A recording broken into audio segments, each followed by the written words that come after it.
Hey, this is Anney. And Samantha. And welcome to Stuff I Never Told You, a production of iHeartRadio.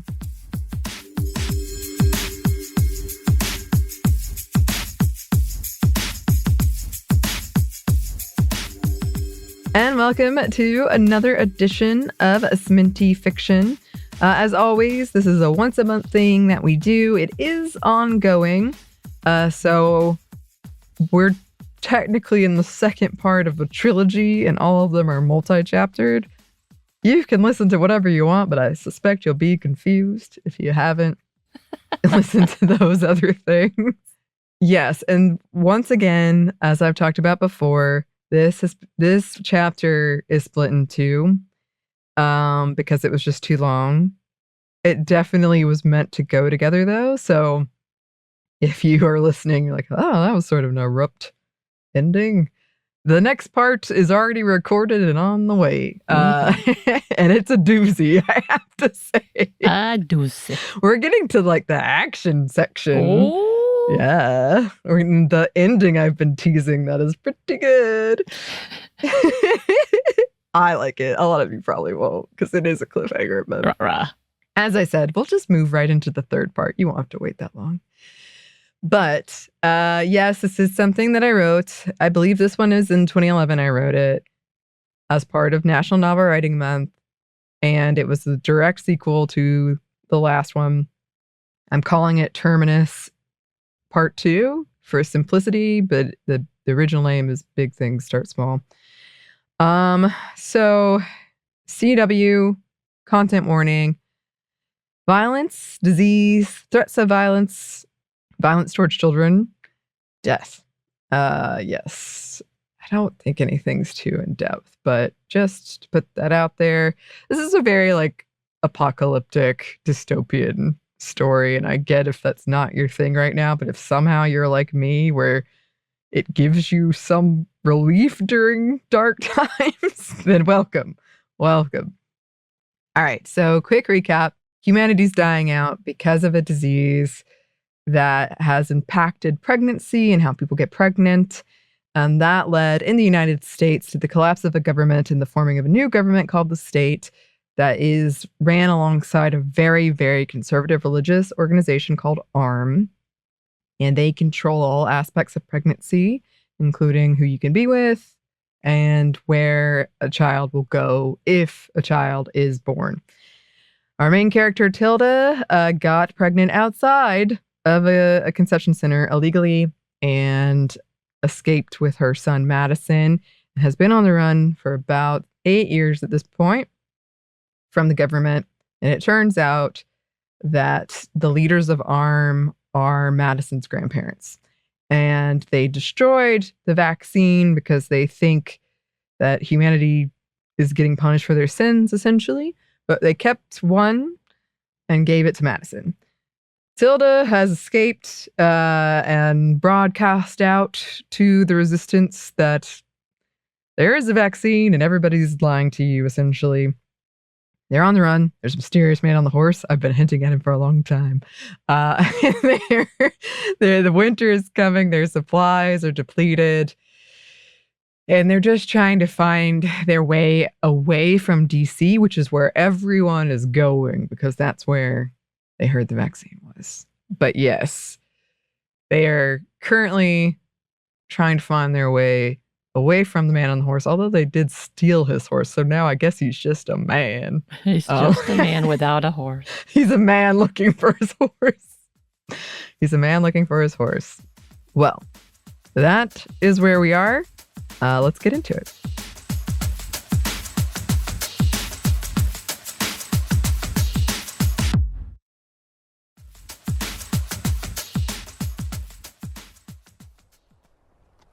Reluctantly, Tilda shouldered her backpack on and untied Scout's reins from the pipe.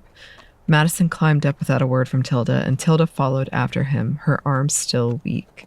She directed Scout out from under the gas station awning and back out onto the road. Madison settled back against her torso in a way that indicated he intended to nap, which suited Tilda just fine.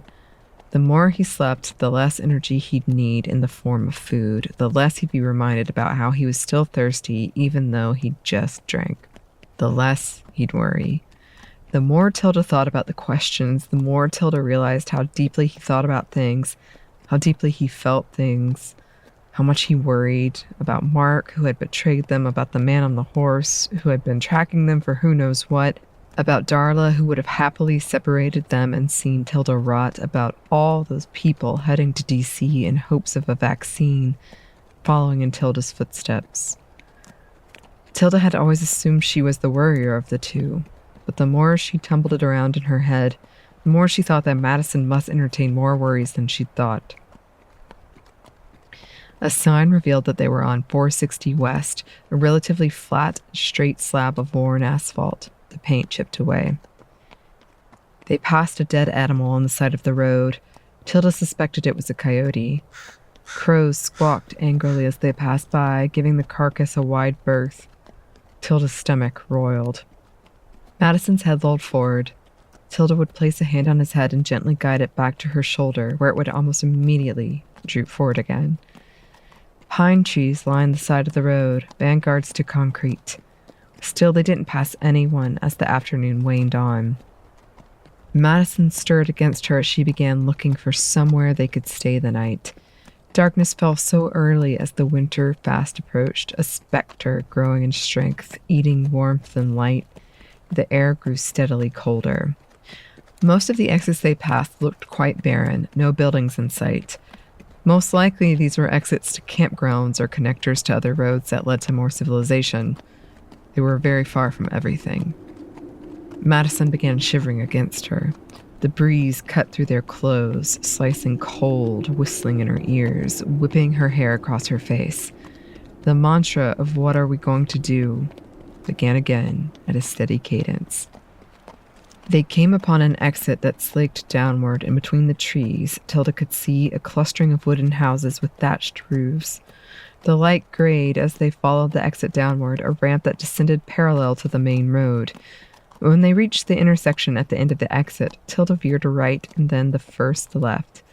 The grouping of cabins, ash-colored, were in a fenced-in enclosure. There was a lake behind the houses, and the complex itself was separated by a stone bridge.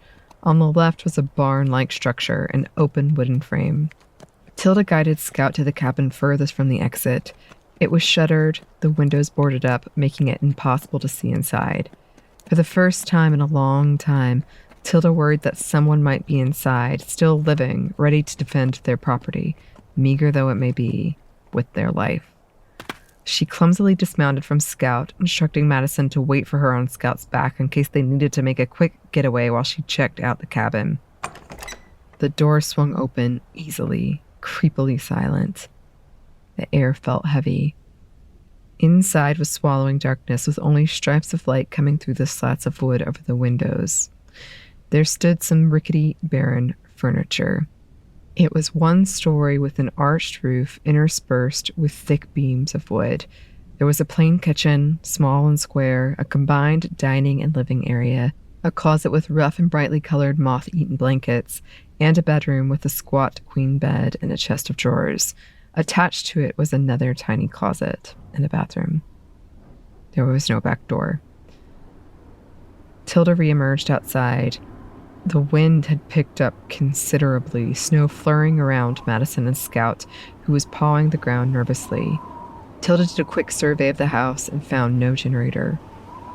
To be expected, she still could barely believe they'd found a working, still fueled up one at the last cabin they crashed in. She circled around the other side of the house to be sure, but found nothing of use. A blast of wind nearly knocked her off her feet as she rounded the corner. Scout shuffled a bit to the side, and Madison pressed himself against her neck to minimize the chance of getting blown off his feet. Hopefully this wind was that and nothing more. They didn't need another snowstorm on top of everything else. Tilda grabbed Madison around the waist, waiting for him to steady himself before gesturing for him to go inside. He yelled over the gale, "What about Scout?"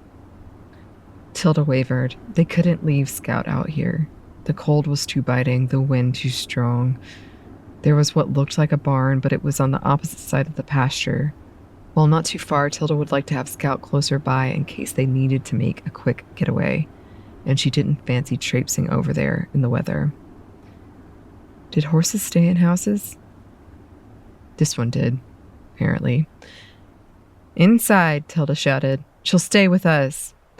Madison nodded, not wasting another second in pounding at the stairs and inside the door, vanishing within the darkness of the house. Tilda negotiated a reluctant scout up the stairs and through the doorway, releasing the reins and forcing the door shut behind them, entombing them in darkness. Tilda twisted the lock, but it still wouldn't slide home. She jiggled the door in the frame, braced her hip against it until finally it clicked into place. It was very nearly pitch black, with only the last dregs of light shining meekly through the boarded-up windows. Scout remained unmoved, watching Tilda. Tilda gripped the reins and led her into the living area, which was bare save for a square dining table with 4 chairs and an oval red rug. Once Tilda let go of the reins, Scout lowered herself to her knees. Tilda spotted 2 candles on the fireplace mantel on the far left of the room. She stepped around Scout to fetch them, placing their tarnished gold candelabras on the dining table and setting her pack down in one of the chairs. She unzipped the front pocket and dug around until she located her matches. With her teeth, she tugged off her gloves to better grip the box and the match and struck it along the side. It flared to life, but almost immediately extinguished. Tilda held the wick of the candle up to the match where it oh so slowly caught, and then did the same for the other one. Orange light flickered along the barren wooden paneling, offering meager luminance. Tilda replaced her gloves and held out her hand for Madison, who rushed to grasp it. They crept into the kitchen. "Hold this, please." Tilda passed the candle to Madison, who took it with a careful reverence. Tilda opened the refrigerator, but it was absolutely empty. She shut it, turning her attention to the cabinets. Nothing. Not a pot or a pan, cup, mug, bowl, plate. Nothing. With growing concern, Tilda checked under the sink. Nothing. The wind howled outside. "Follow me." Together they explored the closet, finding only the blanket Tilda had discovered earlier and a broom. A couple more candles, which Tilda gathered into her hands. There was nothing in the bedroom apart from the bed, not even artwork or a Bible, as Tilda had grown accustomed to finding. The bathroom yielded a thread-worn towel and washcloth, a comb. This house was empty. She turned to look at Madison, his face illuminated with dancing orange and yellow, watching her solemnly. "We'll sleep in the bedroom tonight. Scout's already found a place." "What if she gets cold?" Madison whispered, the light flickering with his breath. "We'll give her that blanket we found in the closet." Tilda reopened the closet door and pulled out the scratchy blanket. She could see why it was one of the few things that whoever occupied this space before them had left. Madison followed her, a morbid specter, as she draped the blanket around Scout. She glanced again at the boarded-up windows. It did not bode well that someone had clearly tried to make a last stand here and had to board up their windows against marauders or something of that nature, and then had packed up and left the place entirely. Tilda could only speculate if it had to do with the lack of resources or something more sinister. The candle they'd left on the table shivered. Tilda took a seat in one of the rickety chairs. It creaked under her weight and scanned what she could see of the darkness outside, but she couldn't make anything out. Just the dark shapes of tree branches bending and swaying in the wind. Madison took a seat opposite her, his legs dangling above the floor, and he placed his candle carefully in front of him, his face swathed in shadow. Tilda pulled out 2 short bottles of water and some peanuts and pretzels as an offering for dinner. They crunched away, Tilda trying to summon any information she had on marauders.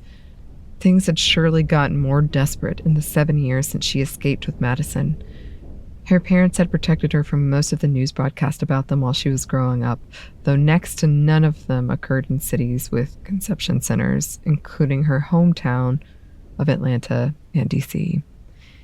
But she did remember the ring of land around conception centers being particularly rife with them, especially D.C., since most of the resources were focused there. Robbing those traveling to and from the city had a higher probability of yielding something useful than those out wandering the roads in the Midwest. They were even known to hold up trains and vehicles. Tilda had always been far more concerned with enforcers in the state and armed to give marauders much thought. As far as she knew, they never encountered any, not in a pack anyway. A couple of stragglers, roadside thieves, but not the roving group that planned train robberies. She couldn't imagine they'd be out there, she thought, the pretzel-like dust in her mouth. But then again, they were relatively close to DC, the voice in her head reminded her. Perhaps they'd moved on. Whatever had happened here most likely had happened years ago, if the dust was anything to go by. And it could be nothing. Maybe there was no food. Maybe the previous residents had decided to give a city a chance after all. She was reading too much from boarded-up windows. That's all. Nevertheless, she doubted she'd be getting much sleep tonight. Once their meal was done, but not with it their hunger, were they ever going to be truly satiated? Tilda hefted back on her pack and took both the candles. Madison huddled in the ring of light forming like a bubble around her as they made their grim procession back to the bedroom. The house shuddered around them with another gust of wind. Tilda set a candle on each bedside nightstand and sat on the edge of the mattress to rest off her boots. She could hear Madison doing the same beside her. Tilda wriggled and stretched her toes that were starting to feel like webbed, wrinkled, deformed parasites attached to her feet. She just wanted them to feel like toes again.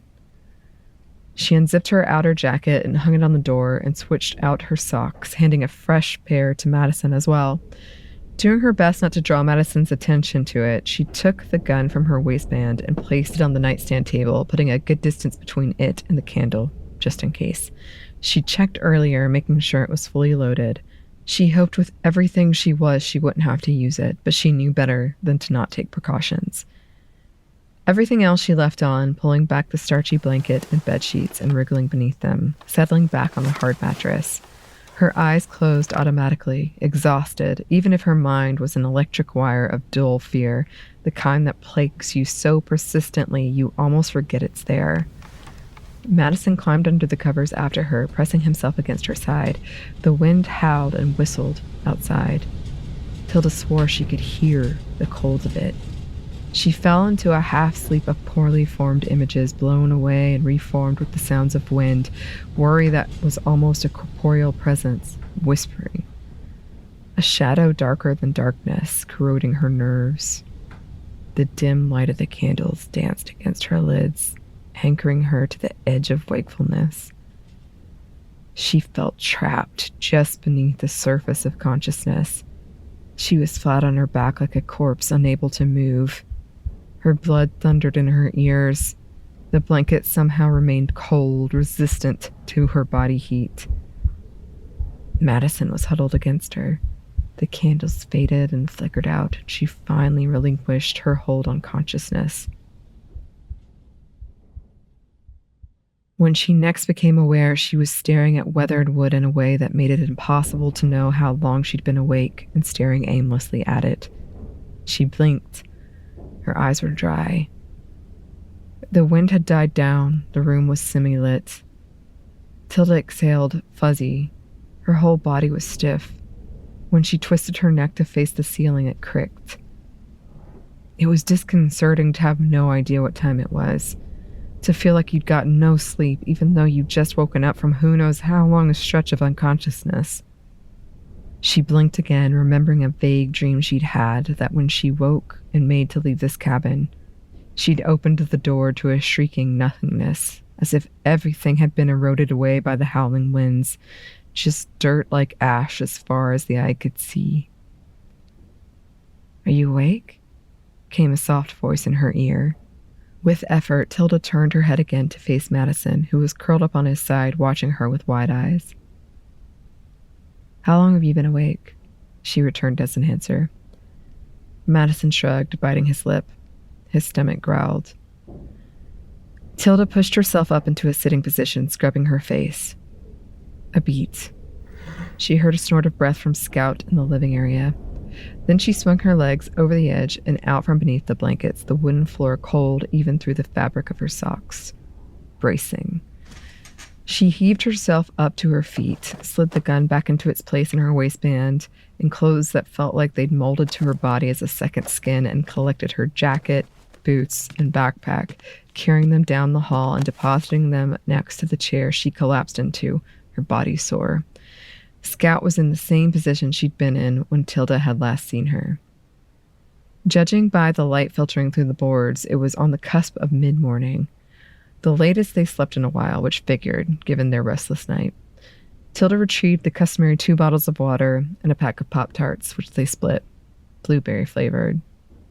The refrain of fear had picked up, not missing a beat.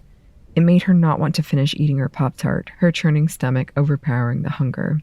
She gazed through the gaps between the wood, watching, looking for some sign that would confirm the crescendo of anxiety rising with each beat of her heart.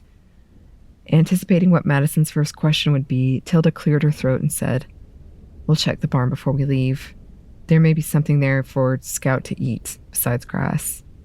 Madison nodded, and they began the process of cold-proofing themselves as much as possible, relayering and zipping and buttoning and tying. The smell of horse combined with the stuffy air in the room made Tilda a little lightheaded as they geared up. Scout, probably sensing they were about to leave by all the movement, hoisted herself up with her hind legs, out of place standing next to the fireplace. "Ready?" Tilda asked, wiggling her fingers in her gloves, prepared to set out and leave this place behind them. Madison nodded quickly, apparently as eager as she was. While this place had offered shelter, it had not offered a sense of safety. Taking a breath, the image in her dreams flashing in her mind's eye, unwanted, Tilda swung open the door, practically sagging in relief at the sight of the trees and cabins and a whole wide world of nothing. But it was short-lived. She spun on her heels to fetch Scout's reins, but Madison had beaten her to it, the straps of leather clutched in his small fist. Tilda gave her son a smile and stepped into the cold and down icy stairs. Scout's hooves pounded behind her. Tilda crossed her arms, adjusting to the cold from relative warmth was always the most difficult part, and forged a horizontal path across the field, stopping next to the stone bridge to allow Scout to lap up some of the freshly unfrozen stream water. Feeling incredibly exposed in the whiteness of the snow and the openness of the field, Tilda scanned, assessed, her neck swiveling, her eyes darting this way and that. When Scout was satisfied, Tilda took the reins and led her across the stone bridge, Madison not far behind, traversing the rest of the distance to the barn. Inside were massive wooden beams and basic stables. Against one wall were tools hung by tool racks and hooks and a pitchfork. Tilda released her hold on the reins and peeked in the stables, finding nothing but buckets and troughs, a pair of discarded stirrups and a horse crop. Nothing of use. She turned her attention to a wooden tool bench jutting from the wall opposite her. There was what looked to be a large metal fishing hook on the table. Inspecting under the table revealed nothing as well. "I found something." Madison's declaration caused Tilda to shoot up, banging her head into the table with a thunk. Stars blinked in and out of existence in front of her, fireworks of light concurrent with the throbbing pain. She hissed, rubbing the spot and straightening much more carefully. She turned to face him. He was biting his lip guiltily. "What is it, Mouse?" He held out a leather satchel that was tied underneath Scout's saddle by a cord. Tilda furrowed her brow. They'd been riding Scout for several days now, and she hadn't noticed that. "Where'd you find it?" She took the bag from him, turned it over in her hands. "It was under the saddle." Tilda loosened the pouch, opening it. Inside was a hefty amount of pellets. Horse food, Tilda assumed. A thrill of anticipation shot through her. What if there was another one? "Hold out your hands." Madison cupped his hands dutifully, and she filled them with pellets. Confused, he looked up at her. "It's food for Scout. Go feed her, let her eat from your hand. She'll come to you." Madison bounced around to Scout's front, offering out his hands. The horse immediately started eating, somehow taking what appeared to be only a few pellets at a time. Tilda had worried she'd eat them all in one massive chomp.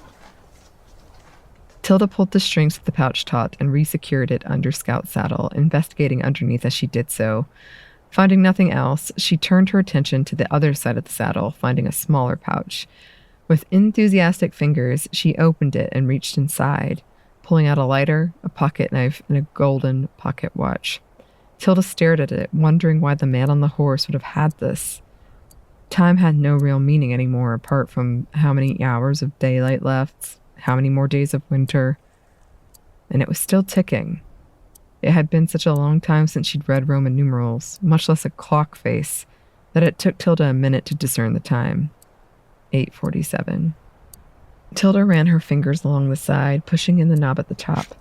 It opened with a click, the clock face detaching from its back. Tilda used her thumb to swing it open, revealing a tarnished golden inside. A locket. An empty one. She looked over at Madison, his face shining as he watched Scout nibble her mystery horse pellets. She snapped the locket shut, slipping it back into the pouch and closing it along with the lighter. Again, she wondered about the horse's previous owner. Why would he have this? Was it possible that he'd stolen Scout, who had had an owner who called her by a different name, and this locket belonged to that person? Or going back even further, Scout could have passed hands multiple times. Horses were extremely valuable out in the wilderness that was much of the abandoned former United States these days.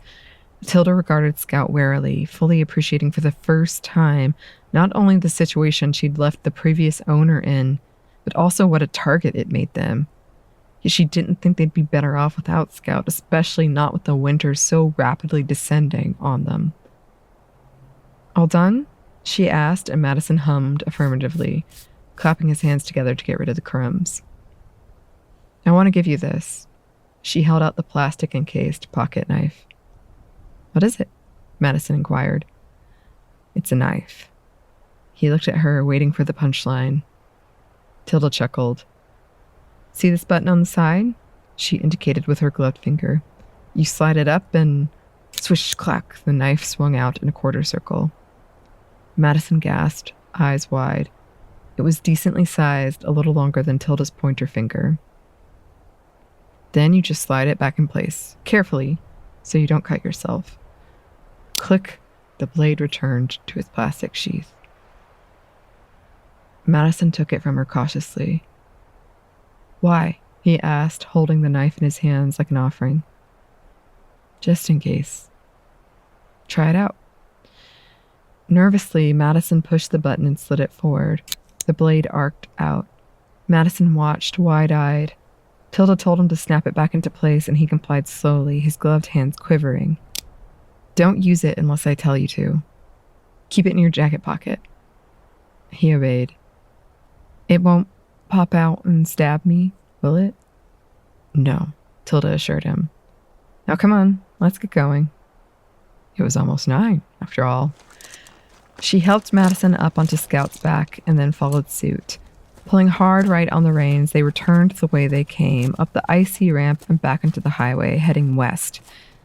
It was yet another in a long line of cloudy days. These clouds were pillowy, like tufts of cotton, all connected and blocking out the sun. They passed a couple more exits, none of them looking promising in terms of food or water or shelter. Most everything she could see from the highway looked ransacked, whether by nature or humans. As a rule, she didn't venture too far down roads that had no sign there would be anything of value down them, barring extreme circumstances. She didn't wander. In other words, she didn't explore. They didn't have the resources to take the risk. Sometimes you could get a good gauge of an exit by the signs depicting the lodging, restaurant, and gas options, even when you couldn't see these things from the main road, if the signs were still legible. But most of the signs they were passing today just had a heading with no options underneath. Not that the sign had been stripped away by weather, but that there had never been anything other than the heading in the first place. Not for the first time, Tilda wished she had a map. It probably wouldn't do her a whole lot of good, but at least she could check if the road she was taking led anywhere, connected to anything.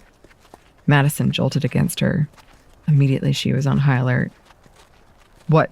she demanded, half reaching back for a pistol, her eyes searching the tree line, the asphalt ahead of them. "Nothing. I just thought it was nothing." His stuttering response did not calm her fears. She scanned the trees again, looking for anything moving against the white snowy backdrop between dark tree trunks. Jerkily, she retook Scout's reins. The horse snorted. Tilda pushed her into a quick trot, unnerved. The day warmed as it progressed, the warmest it had been in a while. signs began popping up semi-regularly announcing their increasing proximity to a city called Roanoke. Tilda debated with herself about venturing into the city but decided against it. They were still too close to DC. Maybe if they passed a promising exit on the outskirts. Maybe.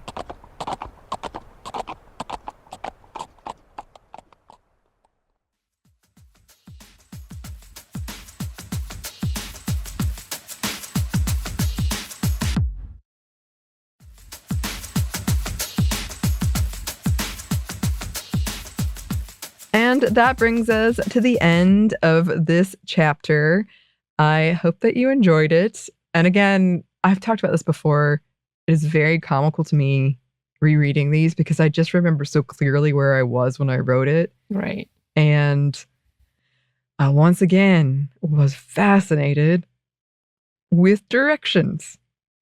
I can tell. I was looking up the maps. I was like worried about getting it right or wrong.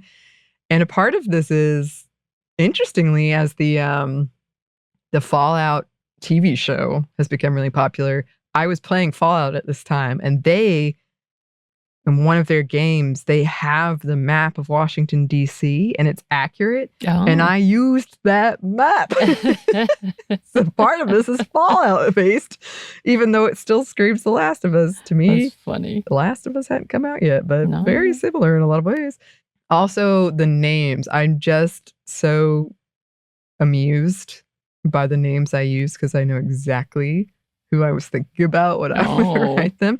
But in this chapter, like things like Roanoke come up, which clearly, if you're someone like me who is big into horror, you've heard the story of Roanoke. Like, a bunch of things like that.